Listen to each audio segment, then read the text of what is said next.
मु आपन को स्पष्टतार सहित कही रखा चाहे नवीन पट्टनायक आमर जे दलर सभापति प्रत्येक मुहूर्त में ओडिशार स्वार्थ लड़ई कर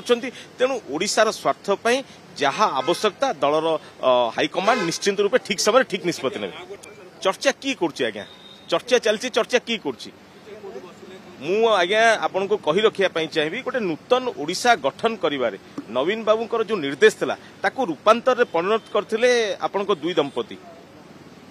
पांड्यान सार मुझे आज्ञा पुरी की बिलंगस करछि आज पुरी रे ऐतिह्य कॉरिडोर ठू आरंभ करी ब्लू फ्लैग बीच ठू आरंभ करी स्वर्गद्वार उन्नतीकरण ठू आरंभ करी मल्टीपल पार्किंग ठू आरंभ करी अनेक योजना आई राति 4 गोटे लोक जाई ठिया होउथिले जो लोक काम करछन्ती सुजाता मैडम को कथा कहतु मु कही रखा चाहे मिशन शक्ति माध्यम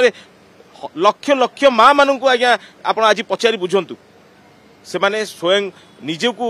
सेल्फ कॉन्फिडेंस भितर जागृत होइछि लोक माने जो आजिका डेट रे लोक बर्तमान मिशन शक्ति की झुरुछंती आज्ञा जी काम करछि से लोक को जी काम करछि प्रेज करिवार आवश्यकता रही तेणु एक कथा कहि कहीं किए एक कथा कहूछि तांको पछाउ नांदी ओडिशा प्रति तांकर अवदान नहीं गोटे नूतन ओडिशा गठन करिवार तांकर अवदान निश्चिंत रूपे जीवन सारा मन रहइबो लोकंकर।